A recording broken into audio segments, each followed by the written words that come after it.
Hey, what's going on, you guys? This is Chaos Lord David. Welcome back to our Let's Play of Crash Bandicoot, The Wrath of Cortex. We're going to start off this part by getting the last 5 Platinum Relics and the Secret Warp Room. Now, in my opinion, I think these are the second easiest. Not necessarily the easiest, but they were easy enough. So we're going to start off with level 26, Nighttime. Nighttime's Platinum Relic time is 50 seconds and 11 milliseconds. This one I think can be a bit tricky sometimes. It's being able to get used to the whole Coco controls, and I mean, if you were Crash, of course, it would be like a lot easier. I mean, that's the obvious statement, duh. But really, you just gotta be able to know where everything is, since it's dark, and you just gotta know where everything is. I could have really improved on this run quite a bit, except I just had to have perfect timing by getting across these pillars, and that's probably the most important thing about this relic. It's all about the timing of getting across the pillars, because these pillars right here can be really troublesome most of the time. And if I didn't have to wait on them, I could just run straight through them. I did screw up right there, as you see. I got hit by it, so I kind of screwed up on my timing of trying to avoid the nitros. Now for this part, you can just run right through. You can get Aku Aku without having to jump on the other TNT crates, and you can just jump on that one. Just jump over the nitro, so you can just jump on that crate. Now I probably could have just jumped and kicked the Aku Aku crate, so I wouldn't have to bounce on the bouncy crate twice. But really, I just didn't want to risk it. I didn't want to risk it because, I mean, sometimes the kicking in the air thing can kind of screw me up. Now this part I do kind of screw up. I mean, as you see, I got the invincibility, which helps. And I really did, and I didn't even run through the enemy. I mean, it helps to run straight through the TNTs. Now this part, I actually, mainly it's just all about the timing. You don't have to get that last second crate, but you just got to make sure you get those time crates up there, so that way the time will freeze throughout the rest of the level. But really, if you just get the timing, then you're good to go.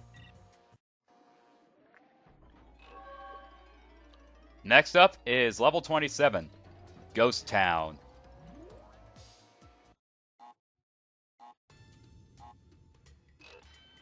Ghost Town's Platinum Relic time is 30 seconds.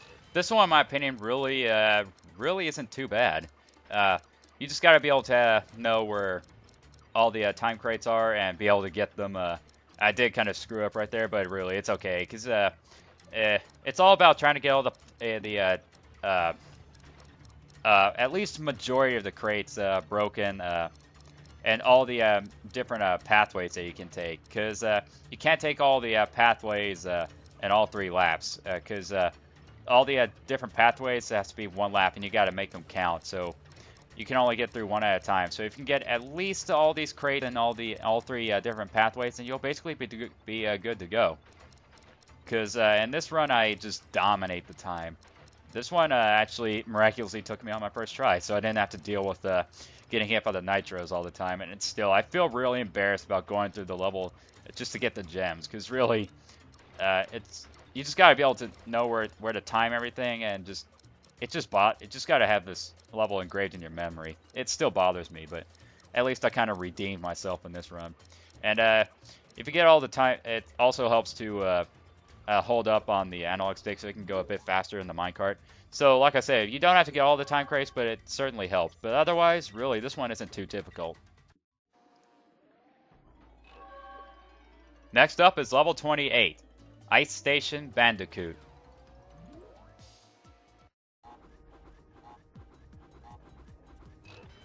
Ice Station Bandicoot's Platinum Relic time is 50 seconds. This one, in my opinion, was cake. Because you may be thinking, it's kind of like comparing to Rings of Power from Crash Warped, but really it's nothing like Rings of Power. I mean, not through the level design, but the thing is, in Rings of Power, you would have to not only break the time crates, but you have to do a barrel roll at least probably through all the rings, because yeah, you're definitely gonna want to do a barrel roll through all the rings if you're trying to do Rings of Power and Crash Warped.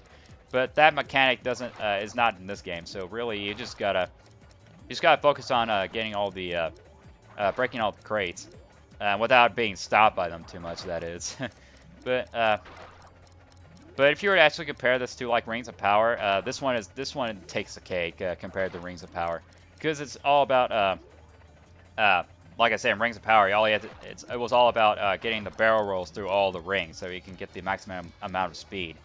But there's no way to increase your speed in this level. I mean, it would always help to get ahead of the Polar so you won't have to deal with him. But if you break all the time crates, then you'll definitely be good to go with this one. This one was pretty cake. Next is level 29, Solar Bowler. Solar Bowler's Platinum Relic time is 30 seconds. This one can be quite tricky. It's all about level memorization like the other Atmosphere levels.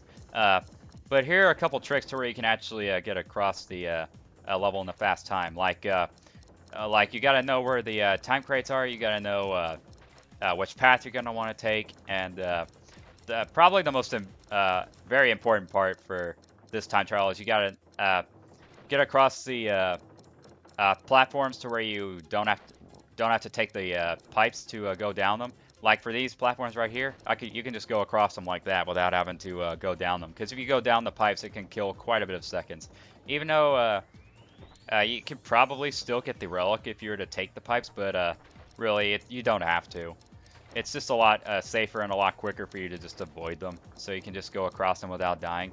But otherwise, if you were to just do it like that, then this one can be a piece of cake, really.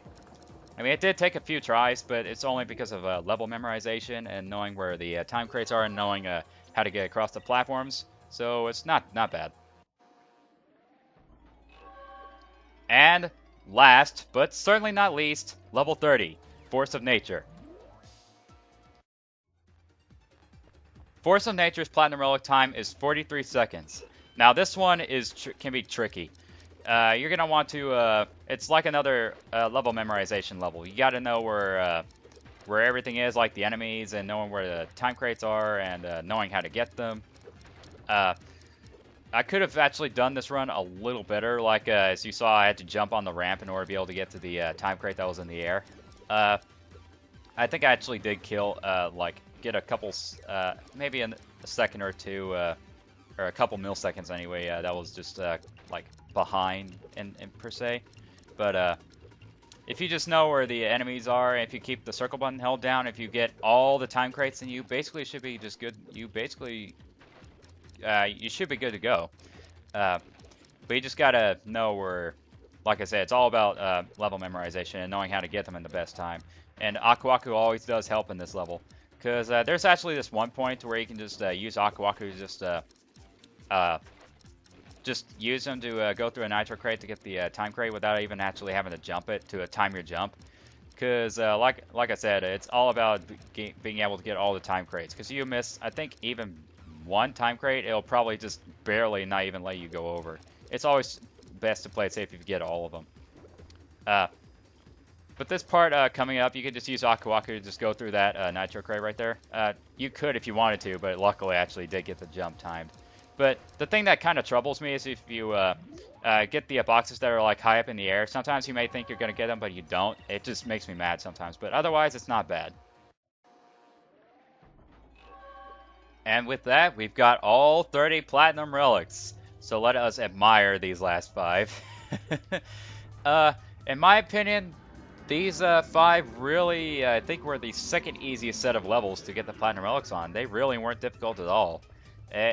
Miraculously, it didn't take enough tries at all. So, like I said, I think they're the second easiest set. So hopefully you guys enjoyed this part of a Let's Play of Crash Bandicoot throughout the Cortex, and hopefully these runs helped you out. And I'll see you guys in the next part. I'll talk to you guys later. Take it easy.